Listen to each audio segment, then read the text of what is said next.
जिला श्रमिक एवं कर्मचारी समन्वय समिति की एक बैठक एटक कार्यालय पर आयोजित की गई। इस दौरान ओपीएस समाप्त करने के 9 अक्टूबर के आदेश को वापस लेने की मांग उठाई गई। साथ ही इसे लेकर निगम बोर्ड, स्वायत्तशासी संस्थाएं, राजकीय उपक्रम एवं यूनिवर्सिटी के संयुक्त मोर्चे द्वारा आंदोलन का समर्थन किया गया। इसके अलावा प्रदेश सरकार द्वारा कारखाना अधिनियम 1948 में किए गए संशोधन का कड़ा विरोध भी हुआ। साथ ही भवन निर्माण के मजदूरों के साथ अन्याय के आरोप लगाए गए। उधर इन मुद्दों पर 26 नवंबर को दोपहर 12 से 1 बजे तक शहीद स्मारक कंपनी बाग पर धरना प्रदर्शन होगा। यह जानकारी महासचिव तेजपाल सैनी ने प्रदान की। अभी हमने जिला श्रमिक एवं कर्मचारी समन्वय समिति की मीटिंग प्राण पृथ्वी सिंह नरुका जी की अध्यक्षता में आयोजित की गई।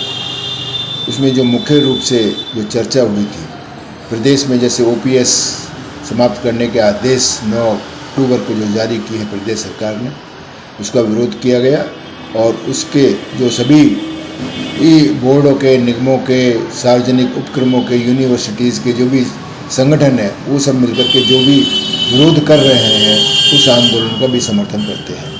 इसी प्रकार से सरकार ने अभी गत विधानसभा सत्र में एक कारखाना अधिनियम 1948 में संशोधन करके जो श्रमिकों के कार्य के घंटे 8 घंटे के स्थान पर 12 घंटे और ओवर टाइम के 144 घंटे प्रति त्रिमाह में 3 माह के लिए किए गए हैं, तो वो भी बहुत ही श्रमिकों का शोषण, मजदूरों का शोषण करने का एक अन्यायपूर्ण आदेश जारी किया है। उसका भी विरोध किया गया और महिलाओं को रात्रि पाली में बुलाने की जो बात सरकार ने स्वीकार की है, उसका भी हमने विरोध किया है।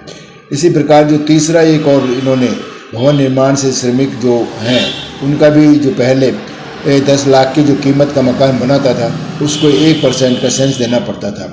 उस सेंस से भवन निर्माण के श्रमिकों को विभिन्न योजनाओं का लाभ मिलता था, परंतु आज इस सरकार ने उसे 50 लाख की कॉस्ट बढ़ा दी है, यानी पूंजीपतियों को उन्होंने सीधी राहत दी है। 50 लाख की जो कॉस्ट का जो मकान बनाएगा उसको कोई सेंस नहीं देना पड़ेगा। इससे क्या होगा कि जो सेंस जो आएगा वो नहीं आएगा, जो नहीं आएगा तो मजदूरों को कोई लाभ नहीं मिल पाएगा। उसकी जो योजनाएं हैं, उनके जो लाभ हैं, उनमें कटौती की जाएगी, जो एक तरह से प्रत्यक्ष अप्रत्यक्ष रूप से उन मजदूरों का शोषण का खुला उल्लंघन ये सरकार कर रही है। उन्हें किसी प्रकार का कोई लाभ नहीं मिलेगा। इसी प्रकार से आज को केंद्र सरकार ने 8वां वेतन आयोग का जो गठन किया है उसमें भी संशय बना हुआ है। उसकी भी स्थिति स्पष्ट नहीं की गई है।